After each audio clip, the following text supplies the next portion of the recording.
Blood pressure यदि बढ़ता है निश्चित ही रूप से ये दर्शाता है कि किडनी के साथ अच्छा नहीं हो रहा है। हमें किडनी की बीमारी का पता टेस्ट कराने में होता है। तो शुगर के पेशेंट, बीपी के पेशेंट या कोई अन्य रोग जैसे गठियावात के पेशेंट है, इनका हम सामान्यतः किडनी क्रेटिनिन और पेशाब की जांच कराते हैं। वहां से हमें पता चलता है कि किडनी की बीमारी है। इसके अलावा स्मोकिंग, तंबाकू का सेवन, अल्कोहल का सेवन, इससे भी काफी किडनी को नुकसान होता है। बहुत सारे लोग छोटा पथरी है, चल जाएगा, निकल जाएगा, तो वो वेट करते रहते हैं बिना दिखाए, सिर्फ सोनोग्राफी करके उसको भूल जाते हैं। पथरी को इग्नोर करने के चक्कर में किडनी खराब हो जाती है। सबसे पहले हमें ये समझना चाहिए कि किडनी की बीमारी असाध्य नहीं है, और दूसरी बात हमें ये समझना चाहिए कि सभी किडनी के पेशेंटों को डायलिसिस या किडनी ट्रांसप्लांट की जरूरत नहीं हो। बहुत सारे पेशेंटों को बिना डायलिसिस या बिना ट्रांसप्लांट के किडनी की बीमारियों को रोक सकते हैं। आज के डेट में ट्रांसप्लांट सबसे अच्छा इलाज है किडनी फेलियर के पेशेंटों का। जहाँ तक ट्रांसप्लांट के बाद किस तरीके की जीवन शैली होती है, तो बिल्कुल शुरू के 5-6 महीने में हमें सावधानी रखनी पड़ती है, लेकिन 6 महीने के बाद लगभग पेशेंट्स वो सारी चीजें एक्टिविटीज कर सकता है, तो वो नॉर्मल अपनी जिंदगी जी सकता है। फिलहाल हम रायपुर स्थित एम्स में मौजूद हैं।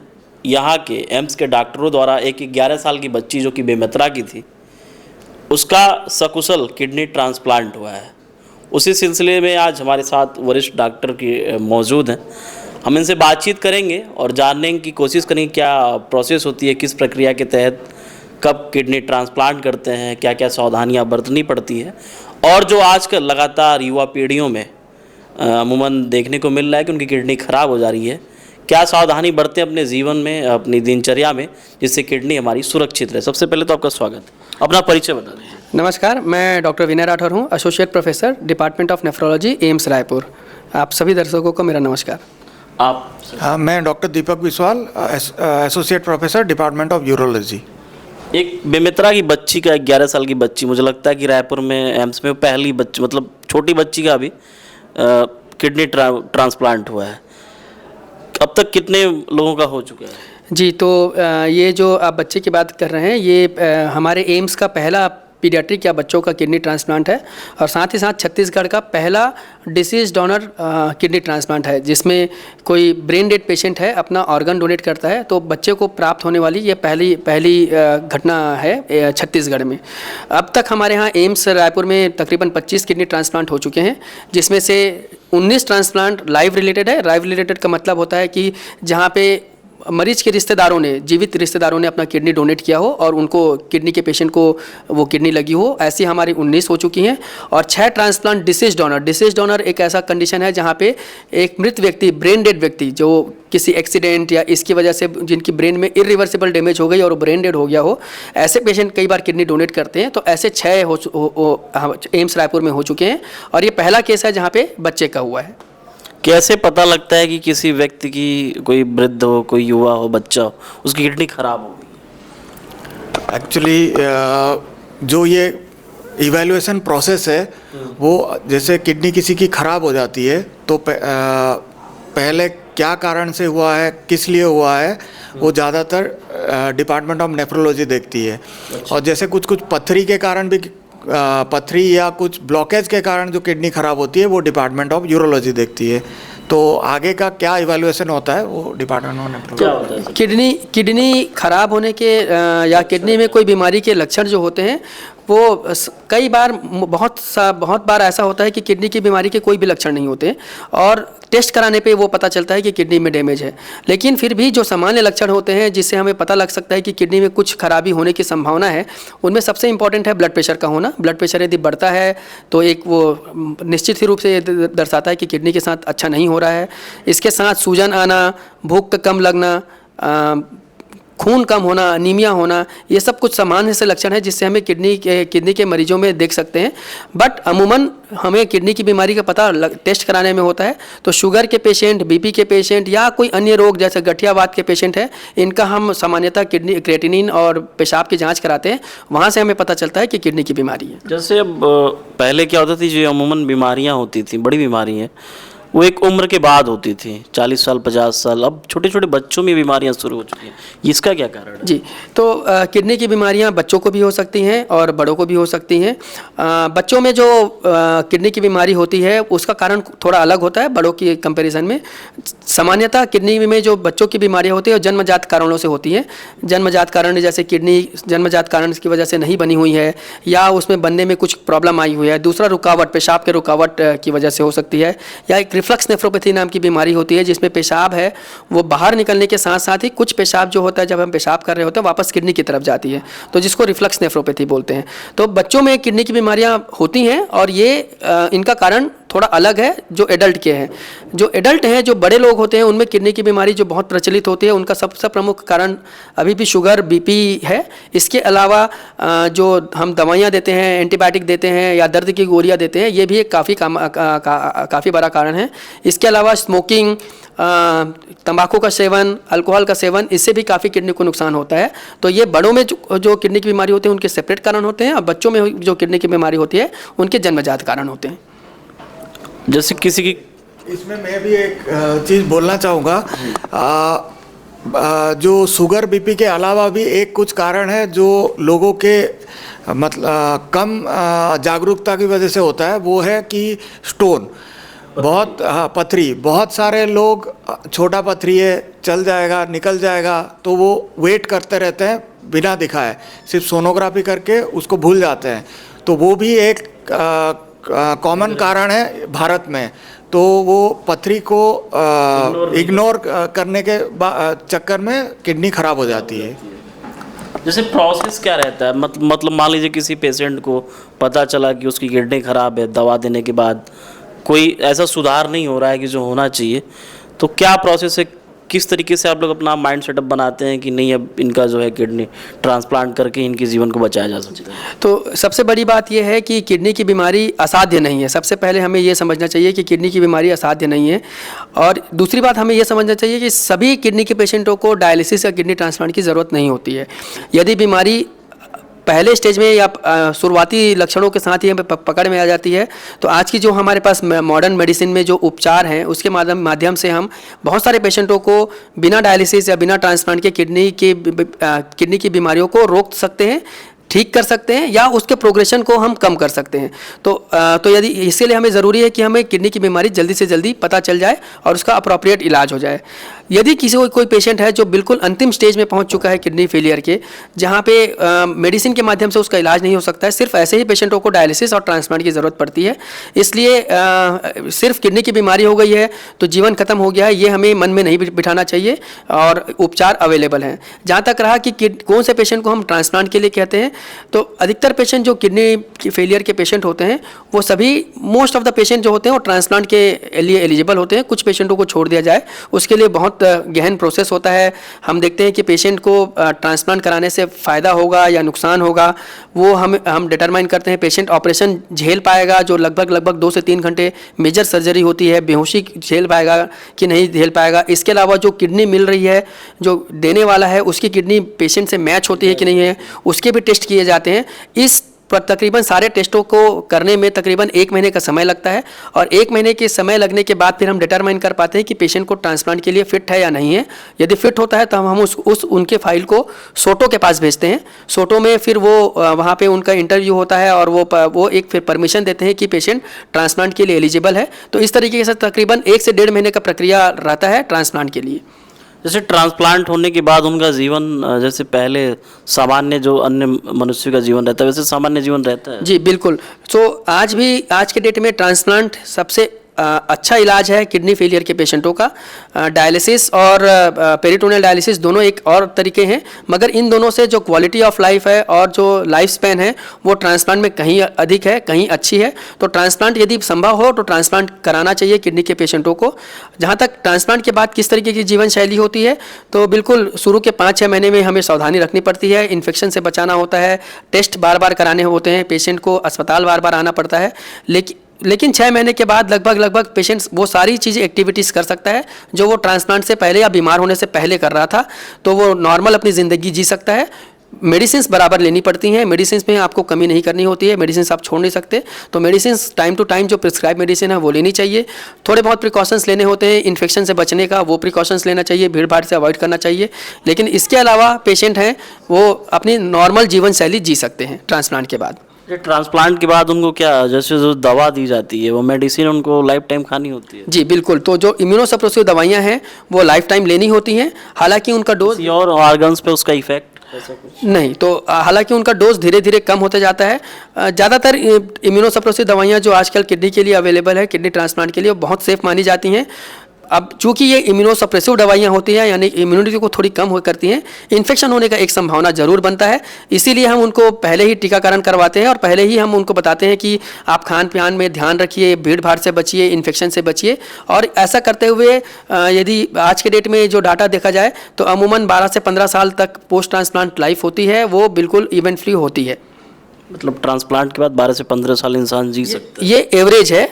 और भी यदि देखा जाए तो हमने ऐसे पेशेंट भी फॉलोअप करते हैं जिनकी ट्रांसप्लांट 30 साल पहले हुई है, 35 साल पहले हुई है, वो भी अच्छा कर रहे हैं। जैसे ट्रांसप्लांट के लिए किस तरीके से जो मरीज आते हैं, क्योंकि संभव नहीं है कि हर व्यक्ति पढ़ा लिखा हो, हर तबके के लोग आते हैं, किस तरीके से समझाना पड़ता है उसको? ट्रांसप्लांट के लिए हमको लोगों के जनरली लोग सोचते हैं कि किडनी में डायलिसिस की ही ज़रूरत होती है उनका, और ट्रांसप्लांट में वो ऑपरेशन इन्वॉल्व होने के कारण वो थोड़ा डरते हैं। लेकिन मेडिकल डाटा के हिसाब से डायलिसिस या पेरिटोनियल हीमोडायलिसिस या पेरिटोनियल डायलिसिस में जो लाइफ एक्सपेक्टेंसी है, मतलब वो या फिर क्वालिटी ऑफ लाइफ है, वो ट्रांसप्लांट से ख़राब है। ट्रांसप्लांट ही उनको बेहतर क्वालिटी ऑफ लाइफ और लंबी जीने की चांस देता है। तो ये चीज़ हम उनको समझाते हैं, मतलब एक तरीके से उनको तैयार करना पड़ता है। सर आप तो ट्रांसप्लांट के लिए जब हम समझाते हैं, बिल्कुल आपने सही बोला कि अलग अलग तबके के लोग आते हैं, कुछ अनपढ़ होते हैं, कुछ बहुत पढ़े लिखे लोग होते हैं। समझाने का तरीका यही रहता है कि जैसे सर ने बताया कि ट्रांसप्लांट के हम फ़ायदे बताते हैं पेशेंटों को, पेरिटोनियल डायलिसिस या हीमोडायलिसिस के नफ़ा नुकसान बताते हैं, और उसके बाद हम पेशेंटों को खुद डिसीजन लेने के लिए बोलते हैं। पेशेंटों को सपोर्ट की बहुत ज़रूरत होती है ट्रांसप्लांट कराने के लिए, इसीलिए ट्रांसप्लांट कोऑर्डिनेटर एक बहुत अहम रोल प्ले करते हैं कि ट्रांसप्लांट के बारे में काउंसलिंग कर सकें उसके लिए। तो ट्रांसप्लांट कोऑर्डिनेटर्स का बहुत ज़रूरी रोल होता है। वो उनके साथ बैठते हैं, वो ट्रांसप्लांट के पहले क्या क्या करना होता है, ट्रांसप्लांट के बाद क्या क्या करना होता है, इन सब की वो जानकारियाँ देते हैं। इसके अलावा हम कोशिश करते हैं कि किडनी के पेशेंट होते हैं जो ट्रांसप्लांट के लिए इच्छुक होते हैं, हम उनको ट्रांसप्लांट जो पहले हुए मरीज हैं उनसे भी बात कराने का मौका देते हैं, ताकि वो समझ सकें कि उन्होंने ट्रांसप्लांट सुरक्षित है, किस तरीके से हुआ है। तो इस तरीके से हम काउंसलिंग करते हैं, और काउंसलिंग एक बहुत बड़ा रोल प्ले करता है। काउंसलिंग की प्रक्रिया लगातार जारी रहती है। ऐसा नहीं होता कि हम सिर्फ एक बार समझा दें और भूल जाएं। समझाते हैं, फिर मरीज के कुछ और सवाल होते हैं वो लेके आते हैं हमारे पास में, फिर उन सवालों का हम जवाब देते हैं। इस तरीके से ये तकरीबन 5 से 7 दिन का प्रक्रिया होता है, जिससे पेशेंट पूरी जानकारी ले लेता है कि ट्रांसप्लांट क्या है, कैसे है, पोस्ट ट्रांसप्लांट कैसे रहेगा, प्री ट्रांसप्लांट क्या क्या रिक्वायरमेंट है।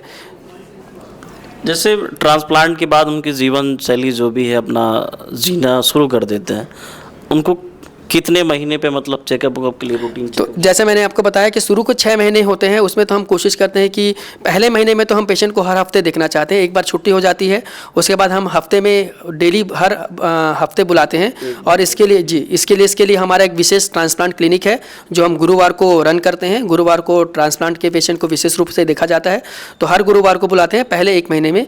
1 महीने के बाद हम उनको फॉलोअप करते हैं लगभग 15 दिन के बाद में, और 6 महीने के बाद फिर हम उनको मंथली देखते हैं। 1 साल के बाद हम उनको 3-3 महीने के बाद देखते हैं। तो ये एक रूटीन प्रक्रिया है। यदि पेशेंट को इस बीच में कोई तकलीफ नहीं आती है तो हम उनको पहले भी बुला लेते हैं, बट अमूमन 6 महीने के बाद पेशेंट को 1-1 महीने में बाद ही दिखाना पड़ता है, और 1 साल के बाद 3-3 महीने बाद भी हम दिखा सकते हैं। तो ऐसा नहीं है कि उन्हें बार-बार अस्पताल आने की ज़रूरत पड़ती है। जैसे किसी की शरीर की किडनी जो स्वस्थ किडनी है किसी मरीज़ के शरीर में लगनी है, तो स्वस्थ मरीज़ के शरीर से वो किडनी निकलने के बाद कितनी वो अवधि रहती है कि उसको मतलब लगा देना, नहीं तो उसके बाद वो कोई वैल्यू नहीं है उसका? हाँ, एक्चुअली ये 2 जैसे सर ने बताया डिफरेंट टाइप के होते हैं। एक तो जीवित रिश्तेदार से किडनी लाना है, और दूसरा जो ब्रेन मृतक होते हैं उनसे किडनी लाना है। तो जीवित वाले जो किडनी हम लेते हैं परिजन, वो एक साथ 2 ऑपरेशन थिएटर में चलते हैं। अच्छा, दोनों एक साथ ही होता है, क्योंकि किडनी को रक्त प्रवाह से बंद अगर हो जाती है तो वो जल्दी ख़राब हो जाती है। तो इसीलिए हम जितने वो समय कम हो वही हम चेष्टा करते हैं। तो जीवित व्यक्ति में हम साथ साथ ही ऑपरेशन करते हैं, तो इससे निकालते हैं तुरंत, उसको 5 से 7 मिनट के अंदर दूसरे थिएटर में शिफ्ट हो जाती है ठंडा करके। लेकिन मृतक में क्या है, वो संभव नहीं होता है, दूर से आते हैं, तो उसमें इसीलिए जो पता है ग्रीन कॉरिडोर बनाया जाता है, ट्रैफिक पुलिस, तो जितने जल्दी से आता है। तो जैसे इस किडनी में आपके 5 घंटे लगे थे पूरे। हाँ, वहाँ से आने, वहाँ के निकाल के ठंडा करके पैकेजिंग करके फिर इधर आके फिर जब रक्त प्रवाह चालू हुआ तो 5 घंटे थे। तो पहला 2 दिन इसमें थोड़ा किडनी कम काम करना स्टार्ट हुआ था, लेकिन फिर देरी से फिर काम करना स्टार्ट कर जाती है। तो वो जो देरी से काम करता है तो वो मैनेजमेंट नेफ्रोलॉजी विभाग को करनी पड़ती है। लेकिन जीवित में तुरंत लगाने से वो तुरंत हो जाता है, काम करना स्टार्ट होता है। लेकिन ओवरऑल देखा जाए बाद में दोनों की लगभग समान ही रिजल्ट रहती है, उसमें कोई अंतर नहीं रहता। जैसे जब आप लोग ऑपरेशन करते हैं तो एक मन में जैसे रहता होगा, स्वाभाविक सी बात है, हर मनुष्य में डर भी होता है, भय होता ही होता है, तो रहता है कि मतलब कहीं ऐसा ना हो कि रिजल्ट ख़राब हो जाए। जी, ये बात बिल्कुल सही है कि हर ऑपरेशन का, हर मेडिकल प्रक्रिया का कुछ ना कुछ कॉम्प्लिकेशन होता है। और अभी भी हम ट्रांसप्लांट करते हैं तो तकरीबन 95% तक सक्सेस रेट रहता है। 5% फिर भी संभावना रहती है कि ग्राफ्ट का रिजेक्शन हो जाए या ग्राफ्ट में थ्रोम्बोसिस हो जाए, इस तरीके की कॉम्प्लिकेशंस होती है। ये एज अ डॉक्टर हम समझते हैं कि हर मेडिकल प्रक्रिया के अपने कॉम्प्लिकेशंस होते हैं, हर मेडिकल इलाज की अपनी कॉम्प्लिकेशन होती है, और उसके लिए हम तैयारी करके रखते हैं कि यदि वो उस तरीके के कॉम्प्लिकेशंस हो तो हम उसको डील कर सकें। फिर भी हम पेशेंट के रिश्तेदारों को ये सारी चीज़ें समझा के रखते हैं कि ऑपरेशन में 5% संभावना है कि हम फेल हो जाएं, और उसके बाद ही हम परमिशन लेते हैं इन चीज़ों की, और उसके बाद प्रोसीड करते हैं। हमारे भी मन में इस तरीके का रहता है कि कॉम्प्लिकेशंस ना हो, मगर कॉम्प्लिकेशन नियति है और उसे हमें मैनेज करने की कोशिश करते हैं उस तरीके से। युवाओं को आप क्या संदेश देंगे? जैसे क्या है कि अमूमन हर साल की जो हेल्थ रिपोर्ट आ रही है, युवाओं में बीमारियां बढ़ती जा रही हैं, शुगर हो गया, बीपी हो गया, तमाम ऐसी बीमारियां जो उम्र के पहले हो रही हैं। किस तरीके से अपनी लाइफ स्टाइल को सुधार के रखेंगे, जीवन बेहतर जी सकें? मैंने जैसे बताया कि युवाओं में जो लाइफस्टाइल के जो डिसऑर्डर्स हैं या इन जनरल जो किडनी की बीमारियां बढ़ते जा रही हैं पूरे वर्ल्ड में या हमारे भारत में भी, उसका प्रमुख कारण लाइफस्टाइल है। जो सीडेंटरी लाइफस्टाइल है, जो हमारी आजकल जो दिनचर्या है वो में एक्टिविटी बहुत कम हो गई है, बैठे रहना, फिजिकल एक्टिविटी बहुत कम हो गई है, ये एक बहुत बड़ा कारण है। इसकी वजह से शुगर और ब्लड प्रेशर बढ़ता है, और शुगर और ब्लड प्रेशर जब जैसे जैसे बढ़ता है वो कहीं ना कहीं किडनी को भी असर डालती है। तो मेरा युवाओं को यही संदेश रहेगा कि आप एक्टिविटी बना के रखिए, कम से कम 30 मिनट, आधे घंटे एक दिन में आप दें अपने बॉडी को, जहाँ पे आप मॉडरेट फिजिकल एक्टिविटी कर सकें। वो एक बहुत ज़रूरी चीज़ है। ना सिर्फ ये आपको स्फूर्ति प्रदान करेगा, बल्कि ये हार्ट के लिए, किडनी के लिए, पूरी बॉडी के लिए, डायबिटीज़ प्रिवेंशन के लिए, सभी के लिए काम आता है। तो ये बहुत ज़रूरी चीज़ है कि हम अपना फिजिकल एक्टिविटी बना के रखें। दूसरा बहुत ज़रूरी चीज़ है, आजकल जो खान पान हो चला है, फास्ट फूड, ऑयली फूड, मीठी चीज़ें, नमक बहुत डली हुई चीज़ें, चिप्स, ये सब सारी चीज़ें फिर से शुगर, ब्लड प्रेशर और किडनी फेलियर, किडनी की बीमारियों के लिए, किडनी के लिए अच्छी नहीं है। नमकीन चीज़ें हों या बहुत ज़्यादा मीठी चीज़ें हों, तो एक बैलेंस डाइट जो कहते हैं वो बहुत ज़रूरी चीज़ है, जिसमें हम संतुलित आहार बहुत ज़रूरी चीज़ है। और ये बैलेंस डाइट कल्चरली अप्रोप्रिएट होना चाहिए। मतलब ऐसा है कि हम छत्तीसगढ़ में खा रहे हैं तो हमारे छत्तीसगढ़ की तरह आहार होना चाहिए, जो बहुत ज़रूरी चीज़ है। तो बिल्कुल जैव विविधता, हर बार अपने खाने में, कम से कम डेली के खाने में हम अपने उसमें सब्जियों को जोड़ें, फलों को जोड़ें, ये बहुत ज़रूरी चीज़ है अपने आप को हेल्दी मेंटेन करने के लिए। और यदि आप हेल्दी रहेंगे तो आपकी किडनी भी हेल्दी रहेगी, ये बहुत ज़रूरी चीज़ है। किडनी के हिसाब से मैंने पहले भी बताया है कि पानी पीना बहुत ज़रूरी है। आप डिहाइड्रेट नहीं हो सकते, डिहाइड्रेट, इतनी गर्मियाँ हो रही हैं, बिल्कुल, तो आपको कम से कम 8 से 10 ग्लास पानी पीजिए, 2 से 3 लीटर पानी पीजिए, ये बहुत ज़रूरी चीज़ है। इसके अलावा ये भी बहुत ज़रूरी चीज़ है कि हम अपना सेहत के साथ खिलवाड़ ना करें। खिलवाड़ का मेरा मतलब है कि अपने मन से दवाइयाँ ना लें। अमूमन हम फिजिकल एक्टिविटी करते हैं, दर्द होता है शरीर में, तुरंत दर्द की गोली ले लेते हैं। दर्द की गोलियां किडनी को बहुत नुकसान पहुंचाती हैं, तो इसकी अवॉइड करने के लिए अवॉइड करें और कोशिश करें कि प्रिस्क्राइब दवाइयां हैं जो डॉक्टर ने प्रिस्क्रिप्शन दिया है सिर्फ वही लें, अनप्रिस्क्राइब दवाइयां ना लें। तो मेरा युवाओं से यही संदेश है कि इन 4-5 पॉइंट पर ध्यान रखें, तो ना सिर्फ आप किडनी की बीमारी को बल्कि इवन और भी जो लाइफस्टाइल डिसऑर्डर्स है, डायबिटीज़, मोटापा, ये सब भी कमी आएगी। सर आपसे अंतिम सवाल, और ये ज़रूरी सवाल भी है। अमूमन लगातार हम लोगों के सामने खबरें आती हैं कि युवा है, जिम में है, ट्रेडमिल पे दौड़ रहा है और अचानक से हार्ट अटैक आता है और उसकी जीवन लीला खत्म हो जाती है। क्यों हो रहा है ये? तो ये एक नया रिसर्च था कि कोविड के बाद हमने देखा कि बहुत सारे यंग पेशेंट्स की में ये जो सडन कार्डियक डेथ जिसको बोलते हैं उसकी चीज़ आई गई। अभी इसके ऊपर ICMR ने काफ़ी अच्छा रिसर्च किया है और उसके बाद बहुत सारी चीज़ों को दर्शाने की कारण को पता लगाने की कोशिश की गई है। इनमें भी यही निकल के आया कि अमूमन ये तभी होता है इस तरीके की जब बहुत इंटेंस हार्ड फिजिकल एक्टिविटी की जाए, तो उतनी नहीं आपको भी वो जिम के ट्रेनर या किसी ट्रेनर के साथ रह के करना चाहिए यदि हार्ड फिजिकल एक्टिविटी कर रहे हैं। यहाँ पे भी इस अध्ययन में ये भी आया था कि अल्कोहलिज्म एक बहुत प्रमुख कारण था इस तरीके की डेथ का। तो नशे से बचना चाहिए, चाहे वो स्मोकिंग हो चाहे अल्कोहलिज्म हो, इन सब चीज़ों से बचना चाहिए। और कई बार ये सडन कार्डियक डेथ होता है, ये यूजुअली कार्डियक रिदम की प्रॉब्लम होती है। वो जैसे आम इंसान को ऐसा पता नहीं चल पाता ना कि हमारी शरीर की जो अंदर के ऑर्गन्स है वो सही काम कर रहे हैं नहीं कर रहे हैं। तो यदि आपको किसी भी तरीके का लक्षण होता है तो मेडिकल एडवाइस उसके लिए सॉर्ट करनी चाहिए। आपके डॉक्टर ही सबसे प्रमुख व्यक्ति हैं जो इसके सारे टेस्ट करके पता लगा सकते हैं कि कहाँ पे कोई प्रॉब्लम है। अमूमन सामान्य व्यक्तियों में सामान्य फिजिकल एक्टिविटी में उतनी प्रॉब्लम नहीं आती है, बट इंटेंस फिजिकल एक्टिविटी करते हैं और आपको कोई भी दिक्कत होती है, जैसे छाती में दर्द हो रहा हो या इस तरीके की कोई समस्या आन पड़ती है, इंटेंस फिजिकल एक्टिविटी में सांस की दिक्कत हो रही हो, तो ये एक हॉल मार्क है कि आपको डॉक्टर को दिखाना चाहिए ताकि ये ऐसा क्यों हो रहा है इसका कारण पता लगा सकें, ताकि हम उस चीज़ से बच सकें जो आप बता रहे हैं कि सडन कार्डियक डेथ हो गई, वो उससे हम बच सकें। बहुत बहुत धन्यवाद आप लोगों का। लगातार वोकल टीवी की टीम जो भी ज़मीनी हकीकत है छत्तीसगढ़ में नया कीर्तिमान हासिल हुआ, तो स्वाभाविक सी बात है हमारा आना ज़रूरी था। और हमने जो विशेषज्ञ हैं डॉक्टर लोगों से बातचीत किया किस तरीके से क्या क्या सावधानियाँ बरतनी चाहिए, उस चीज़ों के बारे में हमने विस्तार से चर्चा की। वोकल टीवी की टीम लगातार जो भी ग्राउंड जीरो की खबरें हैं उसको दिखाने का हर संभव प्रयास करते आ रहे हैं। हमारा प्रयास आपको कैसा लग रहा है कमेंट सेक्शन के माध्यम से ज़रूर बताइएगा। हमारे सहयोगी दीपेश पटेल के साथ मैं आशीष शुक्ला, वोकल टीवी, रायपुर, छत्तीसगढ़।